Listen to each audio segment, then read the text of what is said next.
ये कहानी सोनगढ़ गांव के पास वाले जंगल की है, जहां कोई भी आया जाया नहीं करता था। लेकिन एक रात की बात है। उस रात बहुत तेज हवा चल रही होती है और तभी उसी जंगल के एक पेड़ पर चुड़ैल आकर बैठती है और उदास होकर बोलती है। कितने दिनों से मैंने कोई शिकार नहीं किया और ना इंसानी खून पिया है। अब तो मुझे कमजोरी सी हो रही है। मुझे जल्दी से कोई ना कोई शिकार करना होगा जिससे मैं अपनी शक्तियों को बढ़ा सकूं। तभी उस जंगल में दो लोग शराब पीने आते हैं। उन्हें देख चुड़ैल खुश हो जाती है और मन ही मन बोलती है। मैंने तो सुना था प्यासा कुएं के पास जाता है, लेकिन यहाँ देखो खुद कुआं प्यासे के पास आ गया है। वाह रे मेरी किस्मत, अब मैं इन्हें मारकर इनका ताजा ताजा खून पीऊंगी। उसी वक्त उनमें से एक आदमी बोलता है। दारू पीने के लिए कोई अच्छी सी जगह भी नहीं मिल रही है। चल इसी पेड़ के नीचे बैठ जाते हैं। इस बात से अनजान वो लोग उसी पेड़ के नीचे बैठ जाते हैं जिसके ऊपर चुड़ैल बैठी होती है और आपस में बात करने लगते हैं। यार वीरू, और बता काम धंधा कैसा चल रहा है और भाभी कैसी हैं? मत पूछ भाई, ज्यादा इमोशनल हो जाऊंगा। क्या मतलब भाई? तेरी इन बातों का मतलब क्या है भाई? कुछ नहीं यार, आजकल काम धंधा सही नहीं चल रहा और तेरी भाभी ने नाक में दम कर रखा है। तू परेशान मत हो भाई, घर घर की यही कहानी है। मेरा भी कुछ तेरे जैसा ही हाल है, इसलिए तो मैं पीना शुरू कर दिया हूँ। इतना बोलकर जय गाना गाना शुरू कर देता है।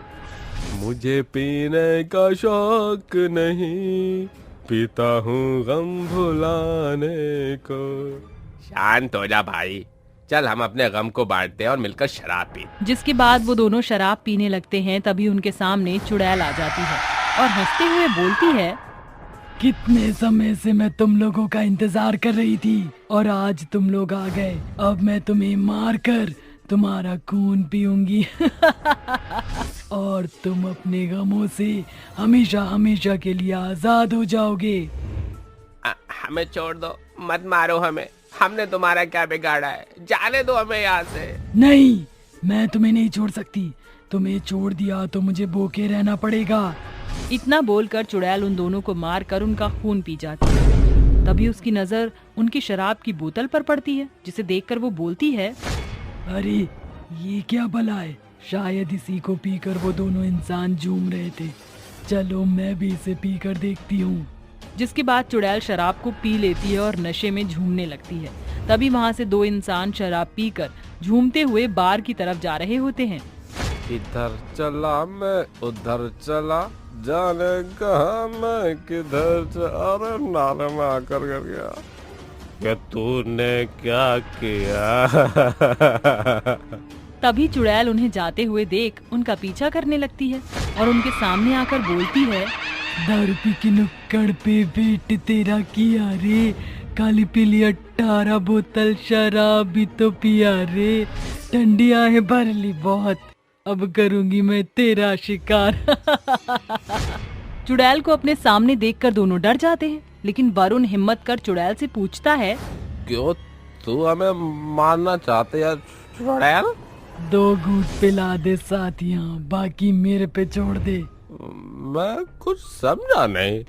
मुझे इंसानी खून पीकर ताकत मिलती है, लेकिन अब इसके साथ ही मुझे शराब की भी लत लग गई है, इसलिए मुझे तुम्हारी शराब चाहिए। चुड़ैल की ये बात सुनकर सिद्धार्थ चुड़ैल से बोलता है।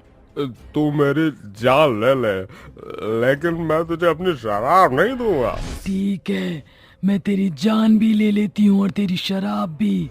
इतना बोलकर चुड़ैल उन दोनों को मारकर उनकी शराब की बोतल उठाकर पी लेती है और पीने के बाद वो उस बार में चली जाती है जहाँ चारों तरफ लोग और शराब की बोतलें होती हैं। ये सब देख चुड़ैल खुश हो जाती है और खुशी में गुनगुनाती है। शराब की बोतल जो मैंने देखी, शराबी मेरा दिल हो गया। जिसके बाद चुड़ैल बार के अंदर शराब की सभी बोतलों को हवा में उड़ाने लगती है और बोतलों को हवा में उड़ता देख सभी लोग हैरान हो जाते हैं और आपस में बात करते हैं। बड़ू, क्या तू भी वही देख रहा है जो अपन देख रहा हूँ? हट रहा हलकाट, शराब पीने की वजह से तुझे कुछ ज्यादा ही नजर आ रहा है। मैं सच कह रहा हूँ बड़ू, तू ध्यान से देख। हाँ तो सही कह रहा है हलकाट। ये सब होता देख बार के अंदर सभी लोग डर जाते हैं और वहाँ से भागने लगते हैं।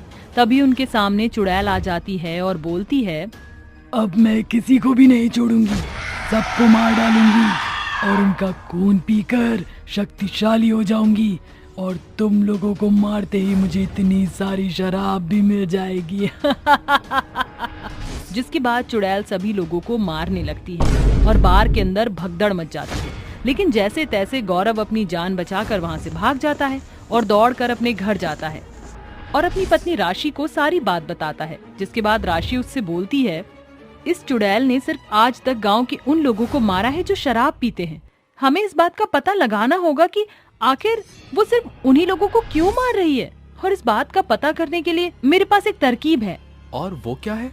कल हम गांव में सभी लोगों को बुलाएंगे और एक जगह पर बहुत सारी शराब इकट्ठा करेंगे, जिसे सुनकर चुड़ैल वहां आ जाएगी और जब वो आ जाएगी हम उसे बांध देंगे। जिसके बाद हम उससे पूछेंगे कि वो क्यों लोगों को मार रही है। वाह रे मेरी रानी, क्या तरकीब निकाली है। अगले दिन सुबह होने पर राशि ऐसा ही करती है। जिसके बाद चुड़ैल शराब को सूंघते हुए वहां आ जाती है और शराब पीने लगती है। तभी गांव के सभी लोग मिलकर चुपके से उसके ऊपर जाल फेंक देते हैं और वह उसमें फंस जाती है, क्योंकि वो जाल कोई साधारण जाल नहीं होता है। उस पर हनुमान जी का सिंदूर लगा होता है, जिसकी वजह से चुड़ैल उसमें तड़पने लगती है और गुस्से में बोलती है, ये तुमने अच्छा नहीं किया। एक बार मैं इस जाल से निकल जाऊं, उसके बाद सबको जिंदा चबा जाऊंगी। पहले तू हमें ये बता कि क्यों तू इन लोगों को मार रही है। उसके लिए तुम्हें मेरी पूरी कहानी सुननी होगी।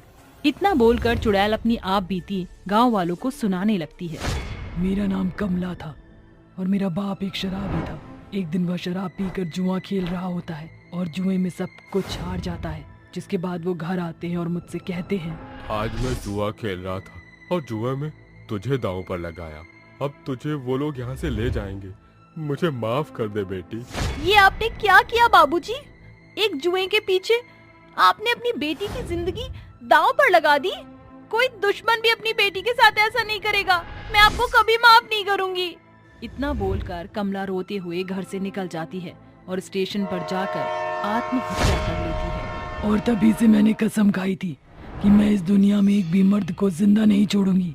सभी मर्द को मार दूंगी और अपनी मौत का बदला लूंगी और इस दुनिया का सारा शराब पीकर खत्म करूंगी, ताकि फिर कभी किसी बेटी के साथ ऐसा अन्याय ना हो। और अब इन लोगों को भी मार दूंगी। मैं मानती हूँ जो तुम्हारे साथ हुआ वो गलत था, लेकिन तू अपनी मौत की खुद जिम्मेदार है। इसमें इन लोगों की कोई गलती नहीं है। अब तू यहाँ से वापस चली जा, नहीं तो हम तुझे मार देंगे। नहीं, मैं यहाँ से कहीं नहीं जाऊंगी। चुड़ैल के इतना बोलते ही गांव वालों को गुस्सा आ जाता है और वह सभी मिलकर चुड़ैल को उसी शराब से जला देते हैं और चुड़ैल जलकर राख हो जाती है और गांव उस चुड़ैल से मुक्त हो जाता है।